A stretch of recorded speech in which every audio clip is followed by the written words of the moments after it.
Bismillahirrahmanirrahim. Assalamualaikum warahmatullahi wabarakatuh. Alhamdulillah, salatu wassalamu ala Rasulillah wa ala alihi wa sahbihi wa man walah. Asyhadu an la ilaha illallah wa asyhadu anna Muhammadan abduhu wa rasuluhu la nabiyya ba'da. La haula wa la quwata illa billah, amma ba'du. Rabbis shrah li sadri wa yassir li amri wahlul 'uqdatam min lisani yafqahu qawli. Shadaqallahul azim. Puji syukur kehadirat Allah Subhanahu wa taala yang mana telah memberikan kita nikmat dari mulai kita bangun tidur sampai dengan tidur kembali, bahkan dari tidurnya pun kita sebagian daripada nikmat. Dan juga kita harus bersyukur kepada Allah senantiasa dimanapun kita berada, karena kita masih bisa bertatap bukan tatap muka, belajar walaupun tidak bertatap muka. Salawat serta salam marilah kita limpah curahkan kepada junjungan Nabi kita, Nabi besar Muhammad SAW, kepada para sahabatnya, keluarganya, dan tak lupa kepada kita selaku umatnya. Ya, mudah-mudahan kita selalu istiqomah dalam menjalankan ajarannya, amin ya Allah ya rabbal alamin. Oke, bertemu lagi dengan saya Muhammad Aji Prayoga Putra, guru PAI kelas 12 di SMK Pertiwi dari semua jurusan.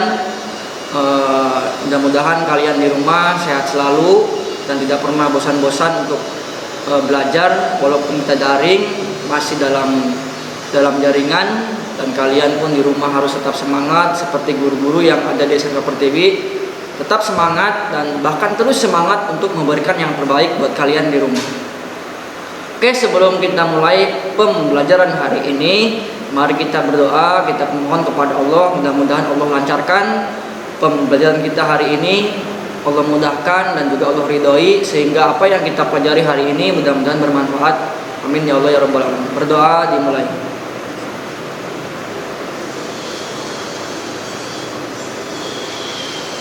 Selesai.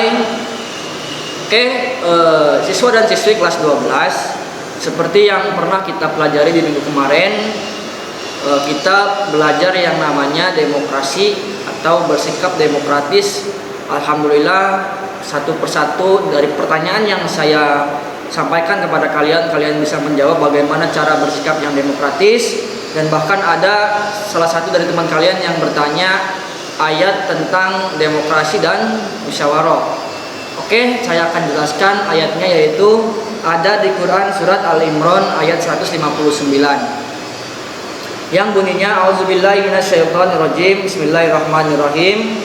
Fabima rahmatin minallahi linta lahum walau kunta fadzan ghalidhal qalbi lam faddu min haulik fa'fu anhum wastaghfir lahum wasyawirhum fil amr fa idza azamta fatawakkal 'alallah innallaha yuhibbul mutawakkilin, yang artinya, maka berkat rahmat Allah engkau Muhammad berlaku lemah lembut terhadap mereka. Sekiranya kamu bersikap keras dan berhati kasar, tentulah mereka menjauhkan diri dari sekitarmu. Karena itu maafkanlah mereka dan mohonkanlah ampun untuk mereka. Bermusyawarahlah dengan mereka dalam urusan itu. Kemudian apabila engkau telah membulatkan tekad, maka bertawakallah kepada Allah. Sungguh Allah mencintai orang-orang yang bertawakal. Asbabun nuzul dari Quran surat Al-Imran ini turun di Madinah. Ya, turun di Madinah, makanya ayat ini dinamakan dengan ayat Madaniyah. Asbabun nuzulnya atau sebab turunnya ayat ini adalah ketika kaum muslimin mengalami kekalahan dalam perang Uhud. Nah, apakah Rasul marah? Apakah Rasul ngambek? Tidak, karena turunlah ayat ini supaya memerintahkan Nabi Muhammad untuk bersikap lemah lembut. Bahkan Allah memerintahkan Nabi Muhammad, sahabat, dan juga para kaum muslimin untuk bermusyawarah untuk apa yang telah mereka alami dan evaluasi untuk kedepannya. Allah memerintahkan mereka untuk bermusyawarah. Nah, inilah ayat yang dinamakan dengan ayat tentang demokrasi. Bagus untuk jadi acuan buat kita yang ada di Indonesia. Apapun kita punya masalah, apapun kita menghadapi sebuah permasalahan baik kecil ataupun besar, Allah memerintahkan kita untuk bermusyawarah. Kalau untuk ayatnya mungkin itu saja, karena untuk materi kali ini saya akan lebih condong kepada ilmu-ilmu tajwid. Nah, kalian juga nanti pas chatting dengan saya akan belajar dengan ilmu tajwid, karena ini adalah terakhir kalian mempelajari ilmu tajwid. Maka ke depan insya Allah tidak ada lagi pembelajaran ilmu tajwid. Maka dari itu mohon dengan sangat kalian yang di rumah simak baik-baik video ini dan pelajari dengan seksama ya. Kita mulai belajar tajwid dari hukum nun mati atau tanwin. Kita mulai dari izhar ya. Izhar itu hurufnya ada 6. Yang pertama alif, ha, kha, ain, ghin, ha. Pengertian dari izhar adalah membaca huruf nun mati dan tanwin dengan jelas dan terang tanpa dengung. Jadi apabila ada nun mati atau tanwin yang bertemu dengan huruf yang tadi saya sebutkan, alif, ha, kha, ain, ghin, ha, maka harus dibaca jelas, jangan dibaca dengung. Contohnya an'amna, ain bertemu dengan nun mati atau nun mati bertemu dengan ain, dan ain itu adalah salah satu huruf idhar, maka dibacanya an'amna, jangan dibaca tapi dibaca an'amna. Kayak itu adalah contoh dari idhar. Saya singkat aja supaya cepat ya. Yang kemudian idgham itu hurufnya ada 6. Kalau kalian biasa belajar di rumah biasanya suka ada kata-kata yarmalun, itu adalah huruf-huruf dari idgham. Ya, ro, lam, mim, nun dan waw. Adapun idgham itu terbagi menjadi 2. Ada idgham bila guna dan ada idgham biguna. Saya akan jelaskan dulu maksud dari idgham bila guna. Idgham bila guna yaitu memasukkan atau meleburkan nun mati dan tanwin idgham tanpa disertai dengan dengung. Huruf idgham bila guna ada 2, yaitu ro dan lam. Jadi harus kalian garis bawahi. Huruf idgham bila guna itu ada 2, yaitu adalah lam dan ro.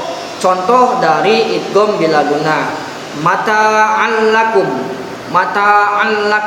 Nah, ain di sini memiliki tanwin ainnya, dan ain ini bertemu dengan lam. Maka lam itu kan huruf idgham bila guna. Jadi jangan dibaca anlakum tapi dibaca dengan allakum. Jadi meleburkan atau memasukkan nun mati dan tanwin. Adapun contoh dari idgham biguna. Idgham biguna berarti dengung. Idgham biguna adalah meleburkan nun mati atau tanwin disertai dengan dengung. Terjadi jika nun mati bertemu dengan huruf idgham kecuali huruf idgham bila guna, yaitu ro dan lam, kecuali huruf ro dan lam. Berarti ada huruf ya, ada huruf mim, ada huruf ya, mim, nun dan waw. Adapun contohnya yaitu adalah wa may yaf'al. Kalau kalian melihat di Al-Qur'an, wawu, mim, nun itu, mim dengan nun itu nun mati nunnya. Wa may ya'mal. Nah, bertemu dengan huruf ya, maka ini hukumnya idgham biguna karena nun mati bertemu dengan ya, dan maka dibacanya juga dengan harus dengung. Jangan dibaca wa man yaf'al tapi wa may yaf'al. Silakan kalian pelajari lagi di rumah lebih dalam, dan juga hukum-hukum tajwid yang lainnya. Hanya ini yang dapat saya sampaikan, nanti selanjutnya kita bahas di grup chat WA. Mudah-mudahan untuk pertemuan kali ini bermanfaat buat kalian, dan saya menghimbau sebagai guru PAI, salah satu guru PAI yang di SMK Pertiwi, tahan intinya untuk berpesan kepada kalian selalu jaga kesehatan dan juga menggunakan masker, rajin untuk mencuci tangan, dan juga berdoalah kepada Allah supaya dihindarkan dari segala mara bahaya, dilindungi dari segala wabah penyakit. Nah, mudah-mudahan kita semua yang ada di sekolah dan juga kalian yang di rumah mudah-mudahan sehat selalu. Oke, itu saja yang dapat saya sampaikan. Kurang lebihnya mohon maaf. Assalamualaikum warahmatullahi wabarakatuh.